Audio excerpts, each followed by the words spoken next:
Good morning friends, আজকে আবার চলে এসেছি একটা ছোটো মিনি ব্লগ নিয়ে। আজকে আমার ছেলের ছিল জন্মদিন, তারই হিসাব উপলক্ষে ছোট্ট একটা আয়োজন করা হয়েছে। এই আয়োজনে বিভিন্ন ধরনের অল্পই খাবার করেছি, কারণ আমার ছেলে হচ্ছে প্রিয় ভেজিটেরিয়ান।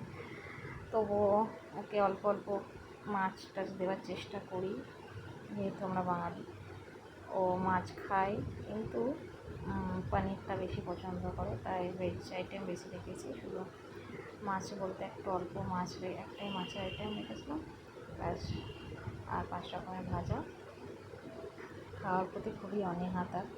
ওর বাবা ওকে খাইয়ে দিচ্ছে ভাজা দিয়ে মেখে, এবং সে অনেক ধরনের মুখে আকৃতি খেতে করছে, যেহেতু মাছ দেওয়া হচ্ছে তাকে। He is not interested. এরপর হচ্ছে গিফট ওপেনিং। ও অনেকদিন ধরে একটা ডিমান্ড করে রেখেছিল যে ওর একটা ভিডিও গেম চাই, কারণ ওর দাদার কাছে আছে তার, সেই জন্য ওর একটা ভিডিও গেম চাই। তো এক্সপেক্ট করেনি যেটা পাওয়া গেছে বলে খুব খুশি। এবং ওর বাবা যখন বলেছে দেবো না যতক্ষণ না খাওয়া শেষ করবি, তাতে একটু রাগ হচ্ছে, কিন্তু ওটা দেখেও ভাবতে পারছি না যে কী করবে, এত খুশি হয়েছে। এটা নর্মাল পুরোনো রেট্রো ভিডিও গেমে, এখানে কোনো ইন্টারনেটের দরকার হয় না। এরপরে আমাদের চলে আসছি রাতের পর্বে। আমরা গেছিলাম মাঝখানে সিনেমা দেখতে, ওখানে স্পাইডারম্যান দেখে আসলাম, নতুন যেটা বেরিয়েছে। তারপরে বাড়িতে এসেছি রাত্রি 11:30। তারপরে কেকটা রাখা ছিল, কেকটা কাটা হয়নি, সেই কেকটা এখন কাটা হচ্ছে। এটা ছিল বেনটেনের কেক, এটাও ওরই ডিমান্ড ছিল যে আমার একটা বেনটেনের কেক লাগবে, এটা কাটা হয়েছে। দেখো আমরা এটা তখন বাজে রাত্রি প্রায় 12টা নাগাদ।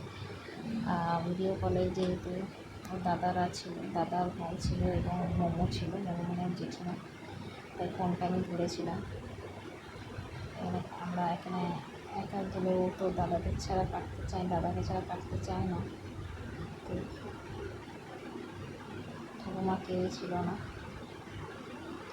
এই জন্য সবাই ভিডিও কলে ছিল এবং কেক কাটা হলো। এর কিছু ফটো তার সঙ্গে দিয়ে দিলাম।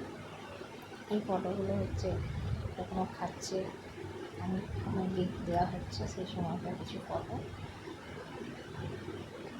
আর মুভি দেখতে গেছিলাম, সেখানেও ফটো তোলা হয়েছিল। আর এটা ওদের কেকের ছবি। কেমন লেগেছে জানিও। Thank you so much.